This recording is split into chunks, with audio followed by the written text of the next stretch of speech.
It's me again, Kiana, and welcome back to my channel. Today we are going to be doing a book review on A Good Girl's Guide to Murder by Holly Jackson. This is the first book in a trilogy that I literally had sitting on my shelf for I want to say about almost 2 years, and I recently just picked up because of book talk, and I fell in love and read the first and second book in 1 month, which was last month, and then the third book this month. And so we will be getting individual reviews on this, but let's just go ahead and get started with this one. So this is a story of an investigation turned obsession. Pretty and popular high school senior Andy Bell was murdered by her boyfriend Sal Singh, who then killed himself. It was all anyone could talk about. And 5 years later, Pip sees how the tragedy still haunts her town. Now senior herself, Pip decides to re-examine the closed case for her final project. At first, just to cast doubt on the original investigation, but soon she discovers a trail of dark secrets that might actually prove Sal innocent, and the lines between past and present begin to blur. Someone in Fairview doesn't want Pip digging around for answers, and now her own life might be in danger. So I gave this a 5 out of 5 stars. I absolutely freaking loved this book so freaking much. I read this literally within 2 days, so I did tab it, as you can see. So let's talk about what my tabs meant. Navy blue was for predictions, dark gray was for suspense, teal is for funny lines, dark green is important info, burgundy is flirty, light gray is what I like, and then dark pink was case information. So it's wrote in like this, like if you're reading like a police report, that it's like, okay, one person talking to another one, which I really liked, and it made it go by to me quicker. We see text messages in here, transcripts of her talking to people, emails. I'm trying to find like the email one.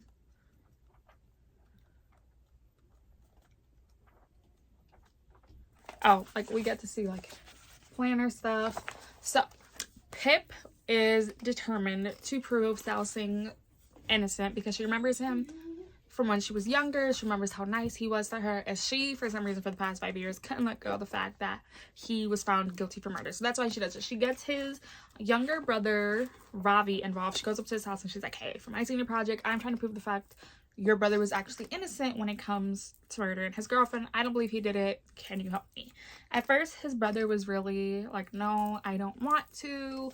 Then he's like, do you really believe my brother's innocent? So they start with the friends, because first they gave him an alibi and then they turned it back. And then it turned out the friends were being like taunted by someone who actually did end up killing Andy. And it was a lot. Like Pip dug into it. She went to the friends. She went to the police people, the police officers. She went for people who reported on it. She requested information about what was found in the searches at the Bell residence, the interview with the father, and the interview with the brother. She like went all out to the Connecticut State people, and they gave it to her, but as you can see, they blocked stuff out. Like Pip was not playing it.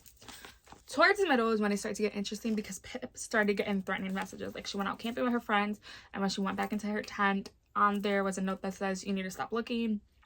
Her dog ended up getting taken from her, which pissed me off so freaking bad, because they killed the dog. How you kill the dog? So yeah, I was pretty mad that they killed the freaking dog. And then we get into the friends. We get into her sister. We get into, because this is spoilers, so we get into Naomi and Kara's dad. And that's when I started to put like the pieces together myself, because he wasn't making sense. He was trying first to say, you know, he never talked to Andy. He didn't know who Andy was. He knew that she was a friend of his daughter. And then it turned to, oh yeah, I had her in my class. Oh yeah, I've tutored her a couple times. I feel like the ending was rushed, because when Pip put together, okay, the dad supposedly does tutoring Tuesdays and Thursdays, but nobody in the school sees him when he tutors, so where is he really going? I think is when she started to get obsessed, because she really was faking injuries, breaking into people's houses. She was going through people's like phone records. She was doing everything like an actual police officer was supposed to do. But when she followed the dad, like where is it? Like when she followed the dad and it like took her to their old house when they lived in Stamford, that really shocked me. Like she called the cops and everything. She was like, My name is Pippa, Fitz, and Boney, and I'm from Fairview. Please listen carefully. You need to send officers to 42 Gravesend Road in New Canaan. Inside is a man named Elliot Ward.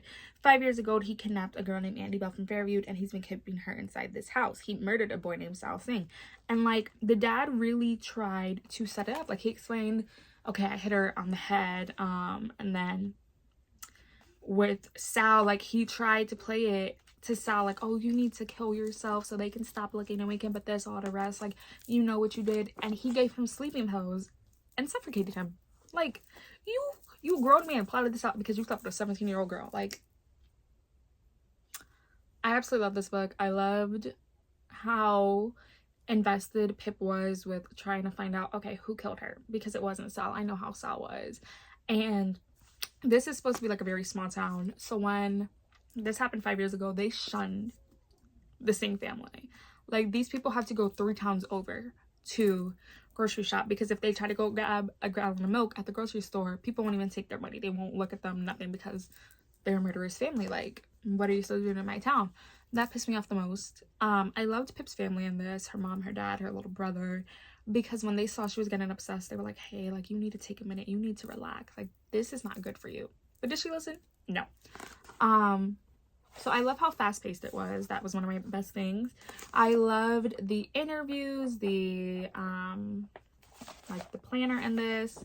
We see a part of one of Andy and Sal's old friend Max, who, trigger warnings, would drug and rape people at these parties. So Pip investigates that too, and she basically outs him on her like her investigation of this, because she ends up making a podcast called A Good Girl's Guide to Murder. So, her boyfriend Robbie gives it to her. But yeah, I absolutely love this book. I gave it a 5 out of 5 stars. Like, you have to read it to know how much you love it, and I would recommend this so many times. So that is all for this review. Right here, I'll leave in here some videos you guys should go check out, and I'll see you guys hopefully very soon with another video. Bye.